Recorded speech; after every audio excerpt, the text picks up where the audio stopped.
Welcome to History Unpacked. Today we unravel the deep-rooted dispute between Israel and Iran, how it began, why it persists, and how it has erupted into open warfare in 2025. To understand the present headlines, we must first travel back more than 4 to 5 years. Before 1979, the two countries were, surprisingly, quiet partners.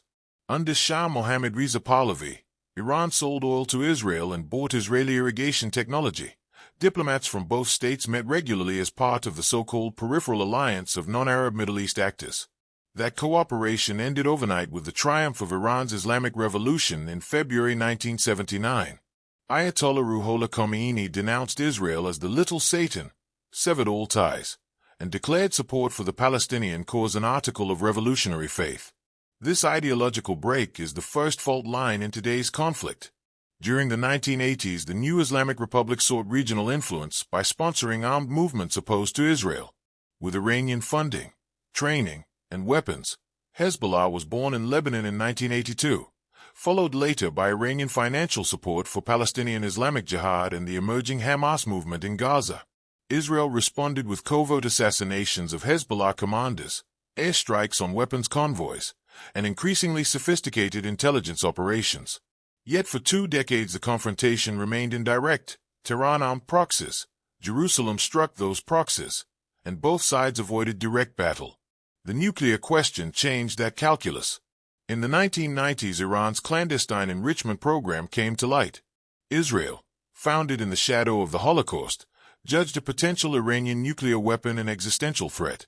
Jerusalem lobbied for sanctions, shared intelligence with Washington, and in 2010 reportedly joined the United States in unleashing Stuxnet, the cyber weapon that disabled centrifuges at Natanz.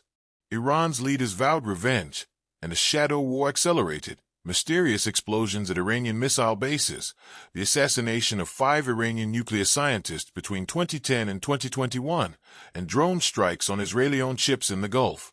A brief diplomatic pause arrived in 2015 with the Joint Comprehensive Plan of Action, better known as the Iran nuclear deal.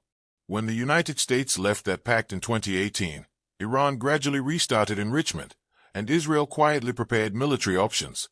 Meanwhile, Iran's Revolutionary Guard Corps dug in across war-torn Syria, supplying Hezbollah with precision-guided rockets.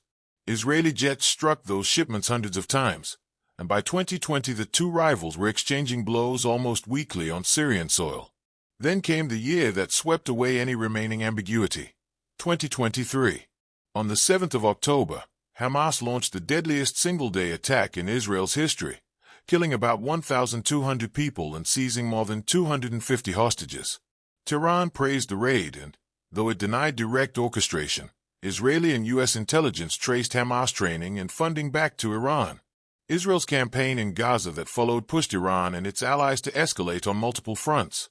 Rockets flew from Lebanon, Syria, Iraq, and Yemen. Israeli radars tracked more than 2,000 projectiles in the last quarter of 2023 alone.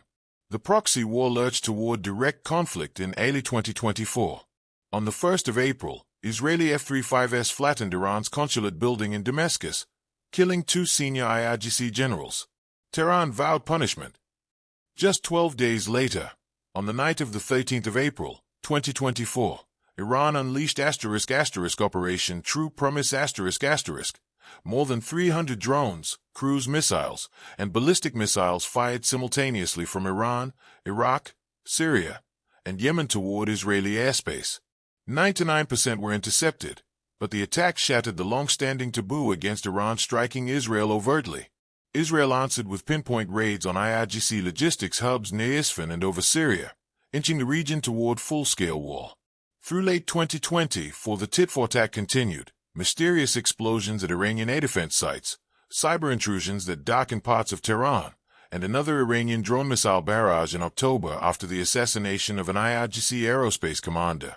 Diplomatic mediators from Qatar to Switzerland attempted shuttle talks, but neither government would yield on core demands. Tehran wanted an end to Israeli strikes and sanctions. Israel wanted Iranian forces out of Syria and a halt to uranium enrichment.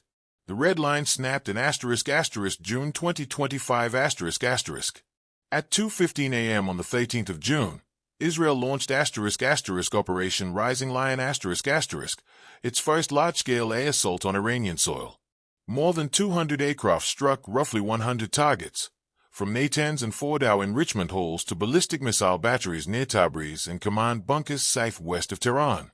Simultaneously, Mossad-run drones sabotaged radar sites, and covert teams detonated explosives along key power lines, blinding Iranian air defenses.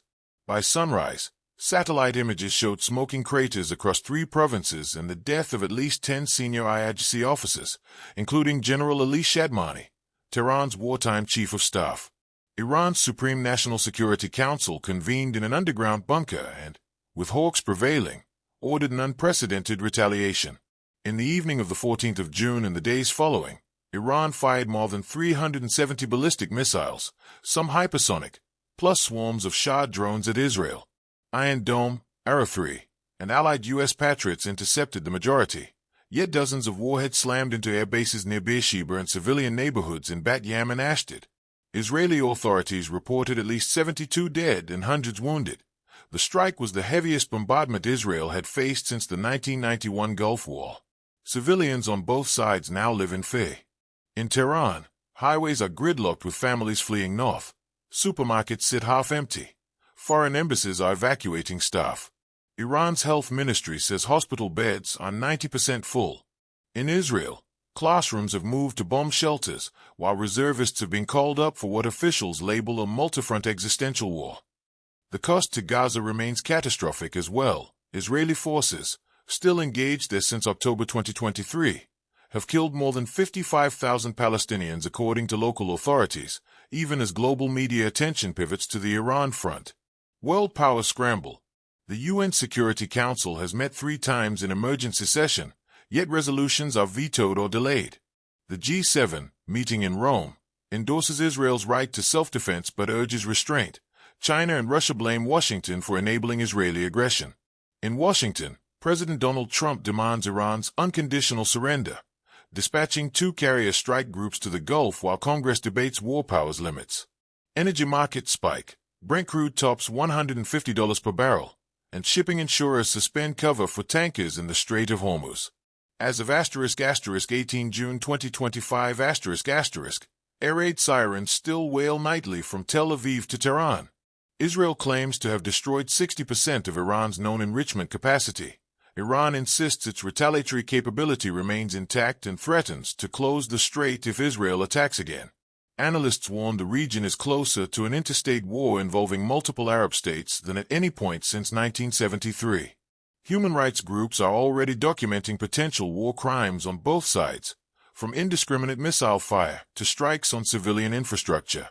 Diplomatic off-ramps are vanishing. Why has this conflict proved so intractable? At heart, it marries ideology and security fears. Iran's revolutionary identity frames Israel as illegitimate, while Israel's doctrine of preemption drives it to strike before a mortal threat materializes. Add proxy networks, ballistic missile arsenals, and contested nuclear ambitions, and confrontations that once stayed in the shadows inevitably burst into open war.